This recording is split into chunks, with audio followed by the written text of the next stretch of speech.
helping you navigate the second half of your life.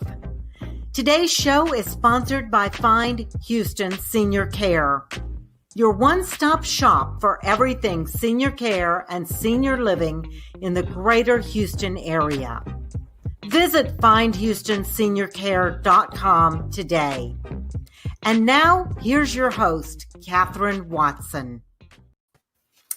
Hi, everybody. Thanks for joining the Life After 50 show. I'm Catherine Watson, and I'm here with Kathy Zaleski, and we've got an important topic to talk to you about. So today we're going to be talking about the most underutilized Medicare benefit. And the reason it's underutilized, Kathy and I were talking about this earlier, is because people just don't understand it. It's confusing to them. They've got a lot of preconceived beliefs and thoughts about what exactly this is. So I'm getting ready to tell you what it is. I want you to hang in there. Do not leave once I tell you what it is, okay? Because trust me, you do not know everything about this. And we're going to dispel the myths so that you can get the care that you need to stay in your own home or wherever it is that you reside. So, Kathy, thanks for being on the show today. Can you tell our visitors, our audience, a little bit about yourself and what it is Catherine, that you do? You're gargling a little bit. You may want to try your earbuds. I'm going to put my earbuds in. Uh-huh. So you ask, what is it that I do? Yes, exactly. Okay. It was a gurgle when you said that. I apologize. Yes. So I've actually been in the hospice industry for about 30 years, believe it or not. And I've been in pretty much the same role. I work with admissions. And not only do I go out into the field and educate referral sources as, hospital case managers, social workers, physicians, but I also meet with patients and families, and I explain the services that we provide. And that is actually where I run into, and I have the opportunity to dispel many of these misconceptions that we see. So I get all kinds of questions, and I just think, oh my goodness, where did that come from? So a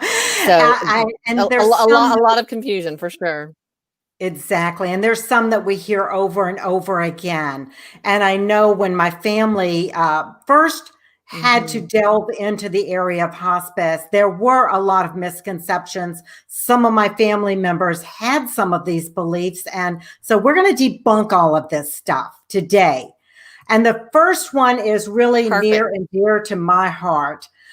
It's hospice is only for the last few days or weeks of life. A lot of people think it's a death sentence. Let me tell you, my mom was on hospice for almost 2 years. My mother-in-law was on hospice for about 7 months. It's not just for the last few days, Kathy. Let's talk about that. You're exactly right, Catherine. Actually, that's probably the most common misconception that I hear. Sometimes it keeps me from even getting to the point where I can meet with the family and explain it to them. And they just think that when hospice comes in, that it's all over. And that's not true. I mean, the patients are sick before we have nothing to do with that. It's just, we're coming in and we're bringing that extra support for them. And I immediately say, you are exactly right. Talking to the family, just because you come on hospice or you've been referred to hospice, that doesn't mean that your mama is going anywhere today or this week or this month. That just means that we know that there's nothing else that can be done curatively for her. We know we can't cure that disease, but there is a lot that we can do to help her be comfortable and stay at home without going back and forth to the hospital. Now, there's different criteria for each diagnosis that patient would need to meet criteria. But again, it's just the quicker we can get involved, the better, because if they meet the criteria, our team's involved, and they are able to provide that care, and we build that trust to where when they really are declining and they need us more than ever, the relationship with them. Yes. So that makes a very big difference. Yeah, one thing I want to point out too is hospice is not just for the person who is ill, it's for the whole family. And they do so much support for the whole family unit. And that's really important. That year and a half my Exactly. mom was on hospice, we couldn't have done it without the hospice team. We just flat couldn't have done it. They gave us so much Mhm. support and help and resources and everything else. So they're a lifeline. And it is a Medicare paid for benefit, people. Medicare pays Absolutely. for. That's why I'm saying it's the most underutilized Medicare benefit out there because people are not getting the full benefits. They're Mhm. waiting until somebody is literally on their deathbed and have, days or hours left, when they Mhm. could have had such a good quality of life had they gotten the hospice team in That's there true. months before. Yeah, yeah. And sometimes that is not the family's fault. It's actually if they have not been referred by a physician or by another provider, and that's an education process, and that's part of my job as well, going into the physician's offices and educating when these patients may be appropriate and when you can refer to them because they may not really understand. And I've actually, like I said, been in hospice for almost 30 years, and I started out in the Texas Medical Center. And at that time, most of the referrals came out of the hospital. And Mhm. when I started really calling on the physician's offices and educating the offices of what to look for and the criteria, then they started referring patients when they were at home and not in the hospital in a crisis. So, in Yes. that regard, that's where we end up being able to get involved a lot sooner.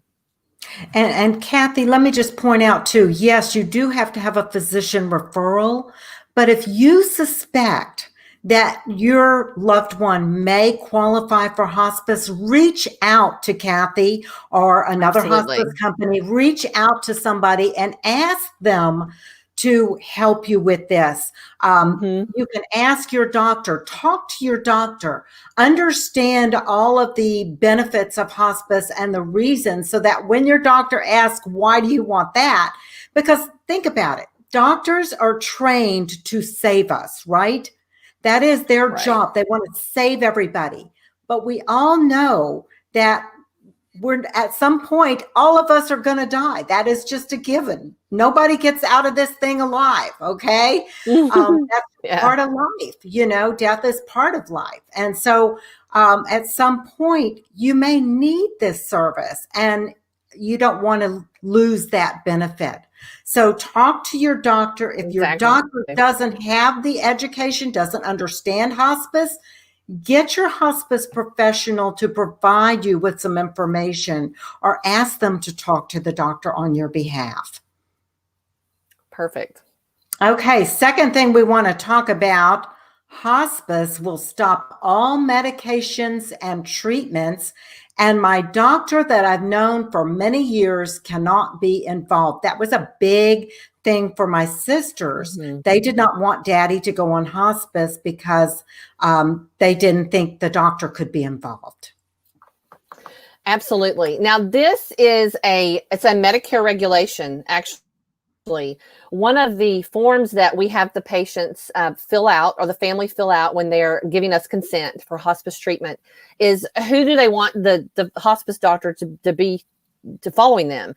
And actually each hospice, a med hospice, of course, we have a medical director for each of our locations, and they can always be the hospice doctor. That's an option. However, it is the family's choice. And honestly, at AMED, we encourage that referring physician to remain involved because think about it. The family is comfortable with them.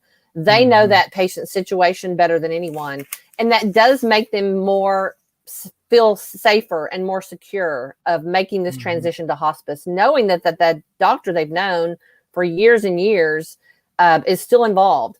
And however, I say that sometimes, and I explain this to the families, sometimes that doctor may want to be involved. However, they don't want to be the one that's called at 2 a.m. when we need something. And Mhm. we understand that, so there's a way that we can make the best of both worlds, Yeah. keep that doctor involved, yet our medical director still be the one that is called, in those late night instances. So absolutely, That's we good to encourage that. know. Yeah. Hmm. That's great We to know. encourage I that. didn't realize that you could have both. So that's good to Mhm. know. Yeah, yeah. Absolutely. Now, as far as stopping all medications, I hear that not as much as I used to. But let's say, for example, a patient is coming on service for breast cancer. There's no more treatment that can be done. They have stage 4 breast cancer. They meet criteria, but they're also on blood pressure medicine. Of course, you're going to continue the blood pressure medicine. I'm serious. I Mhm. have heard, I mean, even this week, and it's only Wednesday, someone mentioned that. I mean, well, I thought I couldn't take all this medication. Well, that has nothing to do with the fact that we're admitting you for your breast cancer. So Mhm. that could come to, I mean, really, insulin. Think about that. That has nothing to do with her breast cancer in this Right. example. So, of course, you're going to continue that. And then other treatments that come up as well too. Now, this is something that I think a lot of folks really don't understand. And one thing I can say about my company is we always figure out a way to make it happen if we can by following the Medicare guidelines. And that just takes, honestly, knowledge and experience and taking the time to research it and figure it out. But Mhm. if let's say we have a patient, again, let's use our breast cancer example, and she happens to be on dialysis, that has nothing to do with the fact that she has breast cancer. Mhm. So she can continue going to dialysis. Um, we are paid, the Medicare hospice benefit pays us a certain amount every day to take care of everything that she needs related to her terminal diagnosis. That's going to be pain medication. That's going to be nausea and vomiting, equipment, all of that. But Mhm. that has nothing to do with this other diagnosis. So she can absolutely still continue that. We cannot help with transportation or anything, but that is one of the biggest misconceptions that I see. That, I mean, it's not real common, but when a patient is on dialysis, most people think they cannot continue, and most referral sources think that they can't continue, but they That's can. that's good to know. That's good to know. Yeah, yeah. So, you also have the choice if you don't want to be on your blood pressure medicine anymore because you know that you're getting to the end. You have that choice if you're on hospice, Absolutely. correct? Yes. Absolutely. Yeah. So, it's important to know these things. I know my mother-in-law was on several medications and they continued with that. Now, one thing a lot of people don't realize about hospice is it will pay for a lot of your medications. The Hmm. medications that are hospice approved, it'll pay for them. And that can Right. save families a lot of money, especially at a time when, they've been struggling, maybe caring for someone. My mother was, like I said, bedbound for almost 2 years on hospice. We had a Hmm. lot of extra expenses with incontinence supplies, Hmm. pads and diapers and all of that, very expensive medications. Hospice took care of that, Hmm. and that made such a big difference. And people don't realize that that's one of the benefits of hospice. Right. And we deliver it to the home. Exactly. Yes. Yes. Yes. No Now, more running one, down to Walgreens to see if they have yes, the right size and then having to exactly. go to 5 other stores. Trust me, I've been there, done Yes, that. exactly, exactly. One other thing too is even medication. Obviously, all the medications that we cover, we're going to pay for and deliver to the home. There may be some other things that we don't cover. Same example of Mhm. the blood pressure medicine. Okay, that patient would still have to, the family would still have to pay for that and go pick it up like they always have. Mhm. However, our nurse can write the prescription for it, and we well through the physician, but we can Mhm. call that prescription in, and they won't have to go back to the PCP to get it refilled. So we can get it all to them. They just have to go pick it up, and they have to, Right. pay for it. So Right. that does Right. make it big, because at sometimes you feel like when you end up going to the PCP in a situation like this, they're there. You have to go for your, I don't know, whatever, every 6 months or something, and they refill the prescriptions, and they know that there's nothing else that can be done. So, and it's tough for families to get to those doctor's appointments. So that does Right. make it a lot Right. easier knowing that we can do it all from home. And just to clarify, because some of our visitors are families that are listening, a PCP is a primary care physician, I correct? apologize. That's Yeah, right. that's Yes. okay. That's okay. We tend to use all of these acronyms, and I think anybody in any industry does, Hmm. but the healthcare industry just has so many of them. So I just want to make sure everybody Hmm. understands. So we're Right. talking about the primary care physician. Okay, let's go down and bust. We busted these two. Let's see what the next one is. you have to leave your home to receive hospice care. So, Kathy, do you have to leave your home to receive hospice care? I can debunk that one. No, Yeah. absolutely not. And part of that is also you cannot leave your home when you to receive hospice And care. I was going to put that up next. Yes. Exactly. So, but people, I hear the both. Yeah. Yeah. So let's start with you have to leave your home, because a lot of people think that hospice is a place that you go to, and they don't realize that hospice comes to you wherever you are. My mother-in-law was in a assisted living memory care facility. Hospice came to her. My mom was in her own home. Hospice came to her. So it doesn't matter where you're living, hospice comes to you, correct? That is correct. It is. There, with the different levels of hospice care, the first is general home hospice, and that is wherever that patient lives. It can be at home, assisted living. It could be in a nursing home. It could be personal care home. It can be anywhere. And I would say the majority of our patients that we have on service are in their own home or in some living situation like that. One of the other levels of care is inpatient hospice. And for a patient to qualify for inpatient hospice, they would need to have pain and symptoms that cannot be managed with the intermittent visits of the nurse, the nurse's aide, social worker, and chaplain. And they may be having uncontrollable pain, nausea and vomiting, shortness of breath, even anxiety, that we just cannot get under control. And in that situation, there is the option of going to inpatient hospice, although we don't do that very often because we have such a strong crisis care team. So with crisis care, that patient is still in their home and we're bringing inpatient hospice to them, which is really more intense because if you think about it, in an inpatient hospice setting, the nurse is down the hall. But with crisis care in the home, the nurse is at the bedside. And that's not intended to last very long because whatever has that patient in a crisis, we want to be able to get that under control and go back to the way that it was.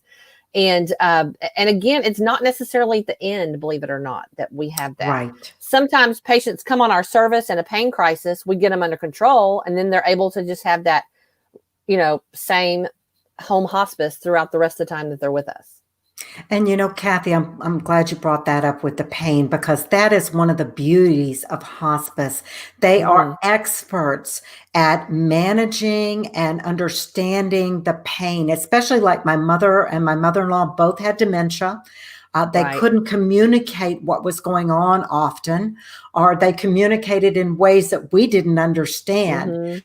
And the hospice team was experts at deciphering what was really happening and understanding and making the tweaks that needed to be made in her pain medication so that they had a better quality of life. They really did. And I think that's so important. I think that's one of the big, big takeaways that people need to understand about hospice. They can really help with that. Absolutely. Yeah.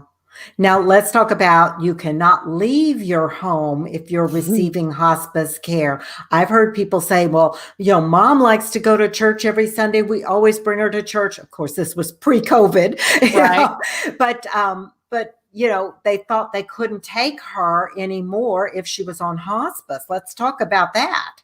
You absolutely can. Now, I know there are other services that you have to be homebound to be able to receive care, and hospice is not one of them. We think about it.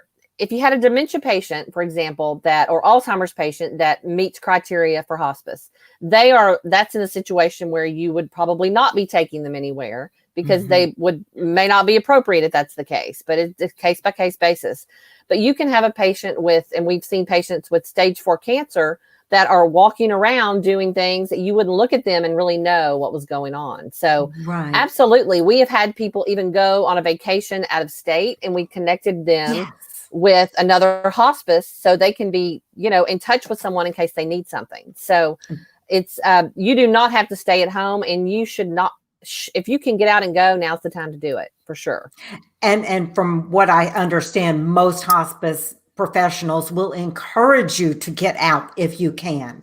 If you're at that Absolutely. stage where you can still get out and do things, they encourage that because they want you Mhm. to live your best life. That's what hospice Mhm. is really about. It's about living your best life for whatever time you have left. Yeah, Absolutely. yeah. So here we go to the fourth one. And this one I think is really important. And I think a lot of people think this is true. Hospice started out really about cancer, didn't it? Mhm. I Yeah. think So a so. lot of people still think that it's about cancer, that you have to be a cancer patient or you have to be very old. Exactly. You know, the Medicare hospice benefit actually came into being in the late 80s. And before that, it was all volunteer. So the Wow. Medicare hospice benefit has changed a little bit since then. And I started in hospice in 92. So it had been around for a bit. But it is a misconception. Most patients are cancer patients. I mean, that's what people think. And that's a lot of what we saw back then. Mhm. But there is a long, long list of different diagnoses that patients would meet criteria. COPD, breathing pulmonary disease, Mhm. congestive heart failure. Back even then in the 90s, we had a lot of patients that were admitted with an AIDS diagnosis, and Mm. thankfully, we never. Yeah. I have not seen that once. I have been back in the hospice industry since 2016, and I haven't seen that once. So that's Mhm. amazing that that's not something that we're seeing a lot. But Right. we have patients with end stage liver disease. I mean, it's just there are so many multiple sclerosis.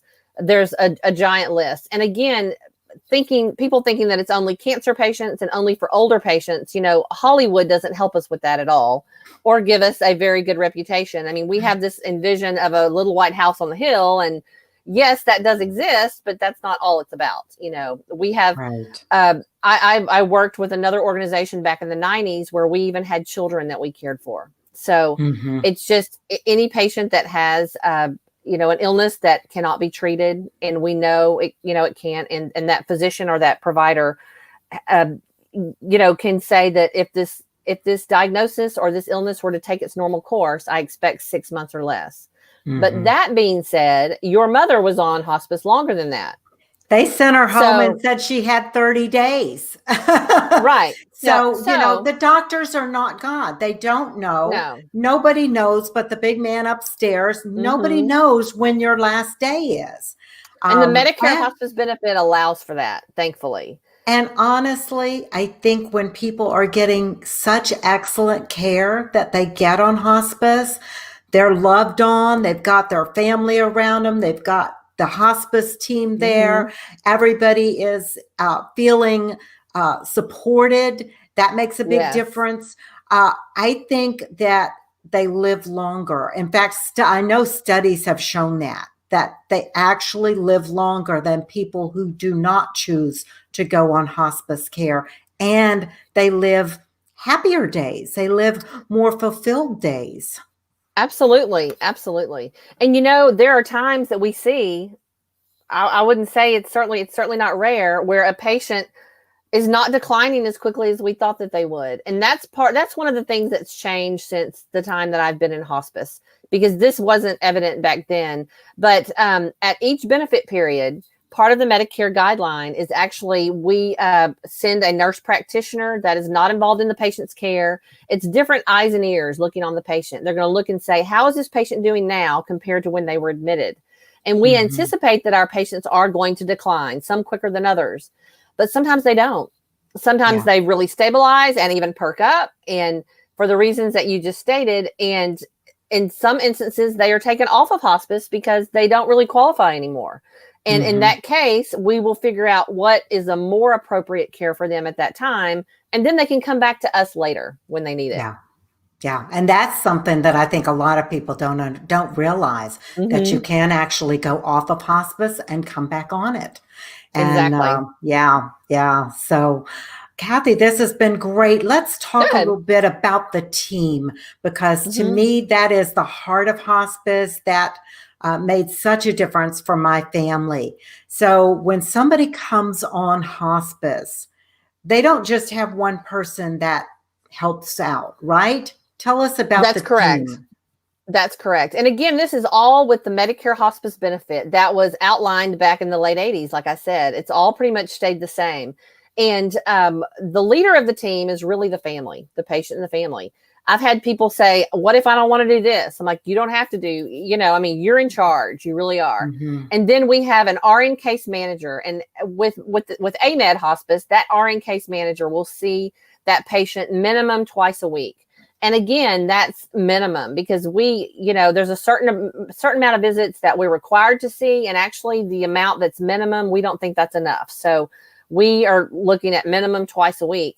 And when that RN case manager goes out, they are going to do a complete once over. Is there anything different with pain or symptoms that we need to address? They're going to communicate with the doctor. But also they do a lot of teaching. They're teaching the patient and they're teaching the family really how to take care of their loved one. Because we're not intended to replace the primary caregivers at all, but we provide them everything that they need and their support. And we also teach them what to expect. Mm-hmm. So, and how to take good care of them. Now, we also have a certified nurse's aide that in our situation, they are able to see the patients anywhere from 3 to 5 times a week, Monday through Friday. They're going to help with the personal care. If they have a hospital bed, they'll change the linens on the bed. They are the one that bring the supplies, the undergarments, the pads, all of that.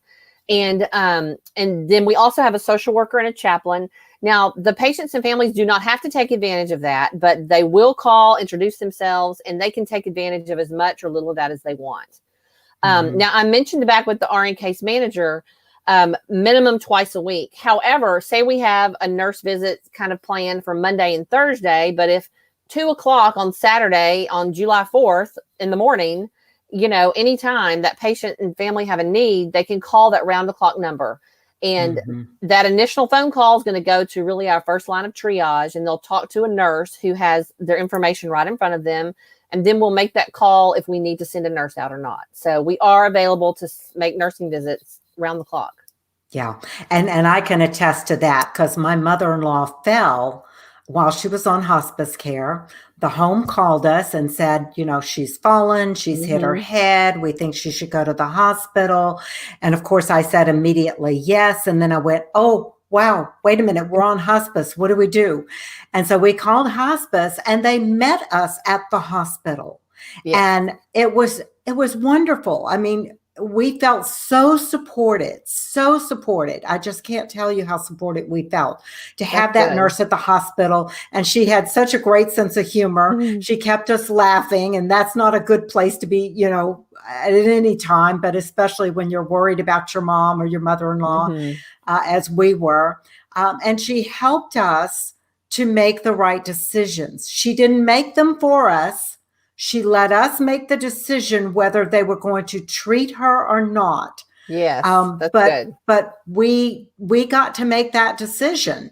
But she helped us, and she, put things in perspective, and we were able to make the right decision and brought her back to the home. And they really doted on her for the next few days. They knew that I was leaving to go out of town because my first grandbaby was being born, and I didn't want to leave if something was happening with Pat. So they went over and beyond watching out for her, and then told me, go ahead and go. You're okay. We'll keep in contact with you. And they texted me while I was gone and let me know what she was doing and how she was doing. So it's that kind of support that makes all the difference in the world for families. It really, really does. Yeah. You said that she kept you laughing, and she kept, and it's hard to imagine that, we have funny stories around all this, but I mean, I joke all the time that I could write a book about some of the things that I've, I remember. Oh my goodness. I mean, I remember literally in the 90s sitting in the museum district, just outside the med center with a gentleman who wanted to sign everything himself. And, and it was way more forms to sign than it is now. It's consolidated now. But I remember he got dressed and he was in his wheelchair and he signs everything. And when he finished, he says, "Little lady, I sure hope when I get to heaven, God doesn't make me sign this many papers." I mean, that is a true story. Yeah. And I tell people that all the time. I mean, it's real life. So Yeah, it's real life. Absolutely. Kathy, thank you so much for taking the time to be on you're the show welcome. today. I enjoyed it. Kathy is going to be at the senior conference. We're having a senior conference online this weekend, starting Friday and Saturday. And Kathy's going to be part of a panel discussion talking about ways to keep someone living in their own home throughout their life. And hospice is a part of that. Mhm. So I'd love for you to join us. Go to senior-conference.com and get all the details. We have about 15 different speakers that will be speaking at this conference. So great. Now I want to make sure that people can get in touch with you, Kathy. So I'm putting up Kathy's email address. Kathy, this is going to go to a podcast later. So if you would just say what's on the screen, because some people won't be able to see it. They'll just be listening. Okay. It's Kathy Zaleski at amedhealthcare.com. Okay. Kathy, is it Kathy Zaleski or K Zaleski? Oh, I apologize. It's K Zaleski. So K Okay, Zaleski, K Z as in zebra, ELESKEY at AMED, AMED healthcare.com. And I'll also add this to the show notes for that podcast. Okay. All right. And then we also have a phone number if you prefer to reach out by phone to Kathy. And if you'll just, that number is 71. Go ahead. Go ahead. Oh, 713-898-8776. Okay. All right. Great. Kathy, I really appreciate you being on the show again today. I think this was a topic that everybody needs to hear. So don't let your Medicare benefits go away without taking advantage of what's there for you. And this is one of the most underutilized benefits. We want you to get it. Absolutely. Thank you. Right. Thank you. Welcome to the Life After 50 show, helping you navigate the second half of your life. Today's show is sponsored by Find Houston Senior Care, your one-stop shop for everything senior care and senior living in the greater Houston area. Visit Find